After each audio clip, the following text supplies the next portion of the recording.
Hello guys, welcome back to my channel विश्वास कुलबुना। I am Shifali, your chemistry teacher. Students, हम लोग पढ़ रहे थे structure of atom of class +1 chemistry का। आज का हमारा जो टॉपिक है वो है significance of negative electronic energy. इससे प्रीवियस वीडियो में मैंने आपको बताया था बोहर्स मॉडल ऑफ एटम के बारे में, उसी से रिलेटेड है ये।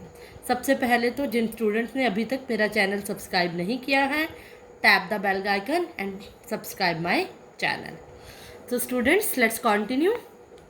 Significance of negative electronic energy means electronic energy. हमने पहले, मैं आपको पिछला सा थोड़ा सा रिकैप दे दूं। मैंने पिछली वीडियो में बोहर्स मॉडल में जो एक पोस्टुलेट था, लास्ट पोस्टुलेट में मैंने आपको बताया था कि बोहर्स ने कुछ एनर्जी का, पर्टिकुलर ऑर्बिट की एनर्जी का कोई डायग्राम के लिए पर्टिकुलर ऑर्बिट की एनर्जी का एक फॉर्मूला दिया था। E N is equals to -2π² E की एम ई की 4/n² h²। उन्होंने ये फॉर्मूला दिया था, इसको मैं एक्सप्लेन कर चुकी हूँ सब डिटेल में। अब मैं इसकी डिटेल में नहीं जाऊँगी, इसने किस तरह से सॉल्व किया था। मेरा आज का जो पॉइंट है वो ये बताना है कि जो बोहर्स ने फॉर्मूला दिया था एनर्जी का, उसमें नेगेटिव इलेक्ट्रॉनिक एनर्जी क्यों होती है। इलेक्ट्रॉन्स की जो एनर्जी है वो नेगेटिव क्यों है। इलेक्ट्रॉन्स ही होगी ना अल्टीमेटली, ऑर्बिट की एनर्जी है, और ऑर्बिट में हमें पता है इलेक्ट्रॉन रिवॉल्व करते हैं, तो इसीलिए इलेक्ट्रॉनिक एनर्जी इसे बोला जाता है। तो ये नेगेटिव एनर्जी क्यों है। Let's remind the postulates of Bohr's. Bohr's ने कहा था कि एटम क्या होता है, एक पर्टिकुलर शेल के अंदर उसका जो इलेक्ट्रॉन होता है एक पर्टिकुलर शेल के अंदर रिवॉल्व करता है, और जब वो ग्राउंड स्टेट से एक्साइटेड में जाता है तो एनर्जी अब्जॉर्ब होती है, और एक्साइटेड से ग्राउंड आने पर एनर्जी इमिट होती है। ग्राउंड एक्साइटेड के बारे में मैं आपको बता चुकी हूँ। तो इसने ये कहा कि एनर्जी नेगेटिव क्यों है, मीन्स इसने रीज़न ये दिया कि एनर्जी क्या है नेगेटिव इसलिए है क्योंकि ये एनर्जी क्या है, लेस है, लोअर एनर्जी है than that of electrons which are at rest. इस बात का क्या मतलब है, यही मेन इसका रीज़न है। कई बार क्वेश्चन पूछा जाता है why the energy of electronic energy is taken to be negative sign, तो आप इसका रीज़न दोगे क्योंकि ये जो एनर्जी है, जो इलेक्ट्रॉन रेस्ट पे हैं, उन इलेक्ट्रॉन की एनर्जी से ये एनर्जी क्या है, कम है। ऐसा माना गया, एज्यूम किया गया कि जो इलेक्ट्रॉन रेस्ट पे है, मान लो जो चल नहीं रहे इलेक्ट्रॉन, बहुत दूर है, मान लेती हूँ कि वो इन्फिनिटी पे है, उनकी एनर्जी क्या है, ज़ीरो है, क्योंकि जो इलेक्ट्रॉन चल नहीं रहे और इन्फिनिटी पे हैं तो इलेक्ट्रॉन, उनकी एनर्जी मान ली कि ज़ीरो है। अब जो इलेक्ट्रॉन चल रहे हैं, अलग अलग शेल के अंदर हैं, वो न्यूक्लियस क्या करेगा, न्यूक्लियस से फोर्स ऑफ अट्रैक्शन होने की वजह से न्यूक्लियस उनको अपने पास खींचेगा, और हमें पता है बोहर का पोस्टुलेट कहता है एक्साइटेड से ग्राउंड स्टेट पर आने पर एनर्जी क्या होती है, इमिट होती है, और एनर्जी जब इमिट होती है तो हमें पता है लूज़ होती है, नेगेटिव होती है।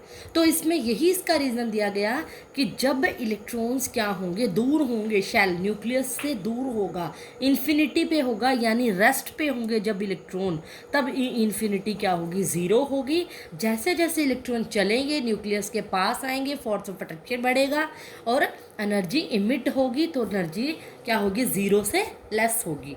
ज़ीरो से लेस भी नेगेटिव होगी। तो यही इसका मेंस रीज़न है कि एनर्जी नेगेटिव क्यों होती है, कि रेस्ट पे जो इलेक्ट्रॉन्स हैं उनसे एनर्जी कम होती है due to force of attraction between the nucleus and the outer most shell. तो यही मेन इसका रीज़न है। नेक्स्ट टॉपिक, मैंने कहा था कि बोहर के जो पोस्टुलेट हैं, बोहर ने अपने पोस्टुलेट के साथ साथ बोहर ने रेडियस भी दिया था। मीन्स हमने ये पढ़ा कोई भी इलेक्ट्रॉन nth ऑर्बिट के अंदर होता है, किस nth ऑर्बिट का मतलब फर्स्ट शेल में, 2 सेकंड में, थर्ड में, फोर्थ में, n तक शेल होते हैं। तो इस तरह से nth शेल का हमें डिस्टेंस कैसे पता चलेगा कि न्यूक्लियस से वो जो ऑर्बिट है कितनी दूर है, इस डिस्टेंस को हम क्या बोलते हैं, रेडियस। मैथ की लैंग्वेज में सर्कल से सेंटर से लास्ट तक का जो डिस्टेंस होता है वो रेडियस होता है। इसी तरह एटम भी स्फेरिकल शेप है, उसके न्यूक्लियस से आउटर मोस्ट शेल का जो डिस्टेंस होगा वो क्या होगा, रेडियस। बोहर ने दिया इसीलिए बोहर रेडियस का नाम दिया गया। तो इसने हर सर्कुलर पाथ के लिए एक फॉर्मूला दिया था, स्मॉल आर रेडियस के लिए, एन nth ऑर्बिट के लिए। जो भी ऑर्बिट का रेडियस का डिस्टेंस निकालना होगा उसने इस फॉर्मूले से इसको बताया था। क्या है ये formula? N square H square by 4π² m² Z. वही सेम फॉर्मूला मिलता जुलता ही है एनर्जी से, उसके अंदर जो टर्म्स आ रही हैं वो सेम है। एन क्या होंगे? Number of orbit. अगर मान लो आपने जैसे के और एल, एल मतलब दूसरा शेल, एन की वैल्यू क्या होगी? एल शेल के लिए 2 होगी। मान लो एन एच सेकेंड शेल का डिस्टेंस निकालना है तो एन की वैल्यू 2। एच क्या है? वही प्लैंक्स कांस्टेंट पाई 22/7, ये 3.14। मास ऑफ इलेक्ट्रॉन जो आपको बता चुकी हूँ, ई चार्ज ऑफ इलेक्ट्रॉन 1.6 × 10⁻⁻19, पिछली वीडियो में मैं लिख चुकी हूँ। और जेड क्या होगा? जो कि न्यूक्लियर चार्ज होगा। न्यूक्लियर चार्ज का मतलब एटॉमिक नंबर। अगर आप हाइड्रोजन एटम के लिए निकाल रहे हो तो जेड की वैल्यू ऑब्वियसली क्या होगी? 1। हीलियम के लिए है तो 2। इसीलिए जो जनरल फॉर्मूला होगा वो आर का ये होगा। तो जब इस कैलकुलेशन को, ये देखो ऑलवेज फिक्स रहेगा, एन पे चेंज होगा कि फर्स्ट ऑर्बिट की निकाल रहे हो, सेकंड की निकाल रहे हो, बाकी ये सारे क्या हैं? जैसे एनर्जी में कहा था मैंने कांस्टेंट, इस कांस्टेंट की कुछ ना कुछ फिक्स वैल्यू होगी तो इसको नाम दे दिया गया ए नोट का। ए नोट मतलब कोई कांस्टेंट है, एन स्क्वायर बाय में क्या होगा? जेड। जेड मतलब न्यूक्लियर चार्ज। जब इस ए नोट को सॉल्व किया गया तो हमें वैल्यू फाउंड हुई 52.9 एन स्क्वायर बाय में जेड, जब आपने पिकोमीटर में निकालना है। तो रेडियस का एक फॉर्मूला बन गया पिकोमीटर। ये कैलकुलेशन है, आपको ये इतना बड़ा याद रखने की बजाय डायरेक्ट इस फॉर्मूले में पुट करोगे न्यूमेरिकल्स में तो रेडियस निकल जाएगा। आई होप आपको क्लियर हो गया होगा रेडियस। इसी तरह इसने एक फॉर्मूला दिया था वेलोसिटी का। वेलोसिटी का फॉर्मूला क्या दिया था कि किसी भी इलेक्ट्रॉन की जो वेलोसिटी होगी किसी भी ऑर्बिट के अंदर, उसको निकालने के लिए हम कैसे फॉर्मूला लगाएंगे? Velocity of electron in orbit. किसी भी ऑर्बिट में हो उसकी वेलोसिटी हम निकाल सकते हैं। उसका जो फॉर्मूला था उसने दिया था इस एक्सप्रेशन से, v = v स्मॉल आएगा, small is velocity of electron, NH/2πmr।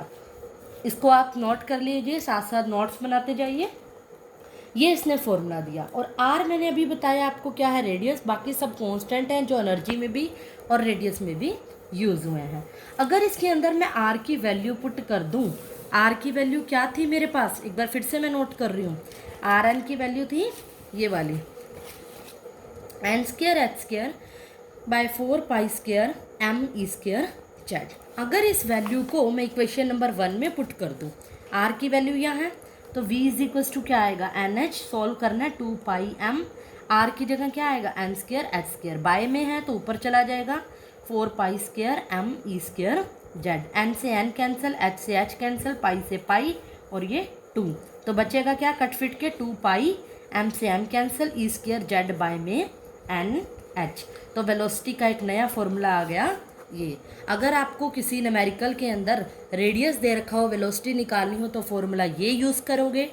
और अगर आपको रेडियस नहीं दे रखा, सिर्फ एटम डिस्क्राइब है, तो उसका चार्ज आप पुट करके, जेड पुट करके वेलोसिटी का ये फॉर्मूला पुट करोगे। तो डिपेंड करता है कि आपको कौन सा फॉर्मूला यूज़ करना है।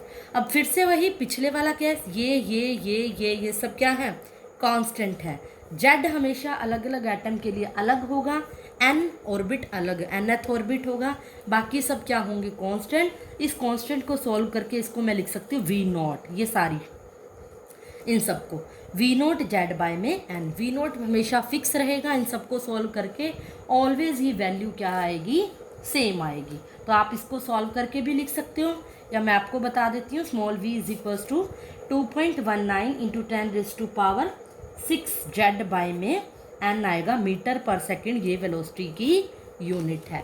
जब आप इस सब सारे कांस्टेंट को सॉल्व करोगे तो आपका आंसर ये आएगा। जेड फिर से वही चार्ज पुट करोगे, कितना एटॉमिक नंबर है, एन कितने ऑर्बिट का आपने वेलोसिटी, कौन से ऑर्बिट की वेलोसिटी निकालनी है, 1 2 3 अप टू सो ऑन। तो इस तरह से आप डायरेक्ट ये फॉर्मूला भी यूज़ कर सकते हो न्यूमेरिकल का। तो ये थी हमारी वेलोसिटी। फटाफट से इसका स्क्रीनशॉट लीजिए और इसके नोट्स बनाइए। अगला जो बोहर ने दिया था वो क्या था? नंबर ऑफ रिवॉल्यूशंस के बारे में। Number of revolutions made by electron around nucleus. क्या बताया कि इलेक्ट्रॉन जो होता है न्यूक्लियस के चारों तरफ जो चक्कर लगाता है वो कितने चक्कर लगाता है, ये कैसे पता चलेगा। देखो बोहर ने सब कुछ बता दिया, यहाँ से यहाँ तक का डिस्टेंस भी हम बता सकते हैं, चाहे इलेक्ट्रॉन कोई भी ऑर्बिट में हो, कितनी स्पीड से चल रहा है वेलोसिटी भी बता सकते हैं हम, और कितने चक्कर लगा रहा है ये भी हम फॉर्मूले से बता सकते हैं। उसने जो फॉर्मूला दिया था number of revolution, small n लिख रही हूँ मैं, उसने दिया था वेलोसिटी ऑफ इलेक्ट्रॉन की वेलोसिटी बाय में circumference of the orbit. Circumference आप सभी को पता है सर्कल का, ऑर्बिट यहाँ पे सर्कुलर शेप में ऑर्बिट की बात हो रही है। v बाय में सर्कल का सरकमफ्रेंस कितना होता है, 10th में मैथ में पढ़ा है आपने, 2 पाई r, pi is value constant, r is radius. और अब हम r का पुट करेंगे, अगर हमें r नहीं गिवन, हम r की वैल्यू फिर से स्टार्टिंग वाली ये वाली वैल्यू r की वैल्यू पुट करें, इसके अंदर देखते हैं क्या आता है, v बाय में 2 पाई, r की वैल्यू ये मैं उठा रही हूँ यहाँ से, जैसे वेलोसिटी के केस में की थी, पुट कर रही हूँ N square H square 4 pi square M E square Z, 2 यहाँ पाई की वैल्यू, और यहाँ पे क्या कैंसिल हो रहा है, कुछ भी नहीं कैंसिल हो रहा है, बच गया क्या हमारे पास 2 pi M V Z E square by में एन स्क्वायर एच स्क्वायर, ये हो गए नंबर ऑफ रिवोल्यूशंस। चाहो तो n को यहाँ पे ऑर्बिट भी nth हो गया तो कैपिटल N से भी डिनोट कर लो, ताकि डोनेशन जो हो जाए, हमने डिनोट जो किया वो अलग हो जाए। तो ये इलेक्ट्रॉन्स की नंबर ऑफ रिवोल्यूशन निकालने का फॉर्मूला है। ये सब मैं बता चुकी हूँ, m मास है, e चार्ज है, वेलोसिटी है, ये सब मैं एक्सप्लेन कर चुकी हूँ। फिर भी अगर कोई डाउट हो तो इसलिए आपको सबसे पहले इसकी प्रीवियस वीडियो देखनी होगी। तो ये तो थे बोहर्स के पोस्टुलेट की वजह से जो उसने फॉर्मूले दिए थे। एक लास्ट पॉइंट जो है, लास्ट जो टॉपिक है, इसी का छोटा सा पार्ट है, वो है हमारा explanation of line spectra of hydrogen. Line spectrum of hydrogen, मैं हाइड्रोजन का स्पेक्ट्रा बहुत डिटेल में आपको इमिशन स्पेक्ट्रा ऑफ हाइड्रोजन के ऊपर वीडियो दे चुकी हूँ, बहुत डिटेल में बता चुकी हूँ। अब मैं उसको डिटेल को एक्सप्लेन कर रही हूँ। मैंने आपको स्पेक्ट्रा के अंदर एक फॉर्मूला बताया था 1 बाय लैम्डा, मैं फिर से रिमाइंड करा रही हूँ, 1 by lambda equal to nu bar equal to R H 1 by n1 square minus 1 by n2 square. तो इस एक्सप्लेनेशन, इसने क्या हुआ था, लाइन स्पेक्ट्रा का जो एक्सप्लेनेशन थी, बोहर्स ने अपने मॉडल ने इसके स्पेक्ट्रा के फॉर्मूले को एक्सप्लेन भी किया था कि ये एक्चुअल में ये फॉर्मूला आया कैसे था। वैसे तो मैं आपको बता चुकी हूँ, रेडबर्ग कांस्टेंट है, ये सब है, क्योंकि मैं अब आपको बोहर्स के पोस्टुलेट बता चुकी हूँ, इसीलिए अब आपको ये कंसेप्ट ज़्यादा अच्छे से समझ आएगा। उसने एक्सप्लेन किया था बोहर्स मॉडल ने, उसने कहा था, ये बात आपको मैं पोस्टुलेट में बता चुकी हूँ कि इलेक्ट्रॉन जब ग्राउंड से, क्या था, ग्राउंड से एक्साइटेड में जाता है, ग्राउंड स्टेट से एक्साइटेड स्टेट में जब इलेक्ट्रॉन जाते हैं तो एनर्जी क्या होती है, एब्जॉर्ब, यही मेन पॉइंट है। और जब एक्साइटेड स्टेट से ग्राउंड स्टेट में इलेक्ट्रॉन जब जाते हैं तो एनर्जी क्या होती है, इमिटेड होती है, और इमिट का मतलब नेगेटिव होती है। तो अगर मैं अमाउंट ऑफ एनर्जी कितनी एब्जॉर्ब्ड हुई, कितनी इमिटेड हुई, ये निकालूं कि अमाउंट ऑफ एनर्जी एब्जॉर्ब्ड और इमिटेड कितनी हुई एक लेवल से दूसरे लेवल तक जाने में, nth ऑर्बिट तक जाने में, तो मैं वो किस फॉर्मूले से निकालूंगी, डेल्टा ई। मैंने पिछली वीडियो में आपको बताया था कि E2 माइनस E1 डिपेंड करता है। E2 माइनस E1 से मतलब EF माइनस EI से मेरा मतलब है फाइनल माइनस इनिशियल। फाइनल मतलब पहले एक्साइटेड स्टेट की एनर्जी, फिर ग्राउंड स्टेट की, इधर से इधर माइनस करनी होती है एनर्जी। चाहे आप इमिटेड एनर्जी निकाल रहे हो, चाहे आप एब्जॉर्ब्ड एनर्जी निकाल रहे हो। अगर E3 है हमारे पास लेवल तो 3 माइनस 2, 4 है तो 4 माइनस 3, तो इसीलिए मैंने F माइनस आई का मतलब फाइनल माइनस इनिशियल। तो EF की वैल्यू कैसे होगी, माइनस RH अपॉन में NF होगी, NF स्क्वायर होगी। जैसे इस फॉर्मूले को अगर मैं लूँ सिर्फ इतने को, मतलब RH के साथ क्या होगा, N स्क्वायर डिवाइड में होगा और वो फाइनल का होगा। इसी तरह ई इनिशियल की वैल्यू क्या होगी, माइनस RH बाय में NI स्क्वायर। तो अगर डेल्टा ई की वैल्यू इसमें पुट करूँ, minus RH by N square F minus minus R H by N I square. Minus minus क्या होंगे प्लस। अगर मैं इसको कॉमन लूँ, आर एच को कॉमन लूँ, तो मेरा सॉल्व करके जो वैल्यू आएगी वो क्या आएगी, 1 by N I square minus 1 by N F square value आ जाएगी। और ये मैं आपको सॉल्व करके बता चुकी हूँ जूल के अंदर, पिछली वीडियो में बताया था। सॉल्व करके जो एनर्जी की वैल्यू आती है वो ये आती है 2.18 वाली। तो N I square minus N F square, ये जो मेरी वैल्यू हो जाएगी डेल्टा ई की वैल्यू हो जाएगी। और हमें पता है जो एनर्जी होती है एब्जॉर्प्शन और इमिशन ऑफ फोटोन, जब भी हम किसी फोटोन को, लाइट को जो अब्जॉर्ब करते हैं या इमिट करते हैं, तो जो एनर्जी होती है, हमने एक फॉर्मूला पढ़ा हुआ है E is equals to H nu. अगर मुझे न्यू निकालना है तो मुझे पता है वो क्या होता है, होगा इससे डेल्टा ई बाय में एच होगा। तो डेल्टा न्यू निकालना है तो डेल्टा ई को मैं एच से डिवाइड करूँगी, प्लैंक्स कांस्टेंट से डिवाइड करूँगी। इसकी जगह मैं आर एच भी लिख सकती हूँ वापस से, जैसे ऊपर से लिखा। तो आर एच बाय में एच होगा 1 by N I square minus 1 by N F square. तो ये मॉडिफाइड फॉर्मूला है। अगर मैं अब फिर से वैल्यू पुट कर दूँ, आर एच की जगह ये, एच की जगह प्लैंक्स कांस्टेंट। आर एच मैंने अभी बताया यही वाली वैल्यू, और Planck's constant 6.626 into 10⁻⁻34 1 by N I square minus 1 by N F square.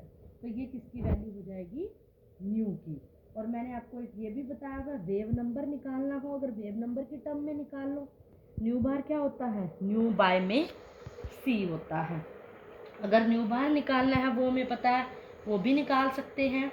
तो न्यू बार इक्वल टू क्या होगा, न्यू बाय सी, तो आर एच बाय में एच सी हो जाएगा, सी वेलोसिटी मल्टीप्लाई हो जाएगी। तो 1 by N I square minus 1 by N F square. इन सबको पुट करो।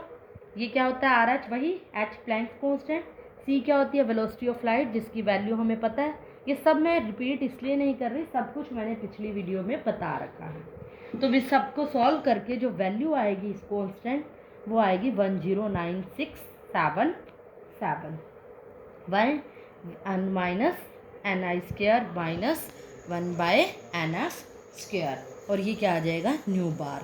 और यही फॉर्मूला मैंने आपको पहले बताया था, मीटर इनवर्स में आएगा क्योंकि वेव नंबर है और उसकी यूनिट है। यही फॉर्मूला मैं आपको बता चुकी हूँ, बट अब इसका मैंने डेरिवेशन बता दिया कि एनर्जी अब्जॉर्ब्ड और इमिटेड की वजह से ये फॉर्मूला इस तरह से डिराइव होता है। इसका डेरिवेशन बहुत ज़्यादा इंपॉर्टेंट नहीं है, जस्ट समझाने के लिए मैंने आपको बताया, but the part of syllabus तो मैंने आपको करवा भी दिया है कि आपके माइंड में क्वेश्चन ना रहे कि ये कैसे डिराइव होता है। तो फटाफट से इसका स्क्रीनशॉट लीजिए और इसका नोट्स बना लीजिए। और I hope that's all for today. I hope आपको ये मेरी वीडियो पसंद आई होगी। अगर आपको ये वीडियो पसंद आए तो लाइक और शेयर करना ना भूलिए। Thank you.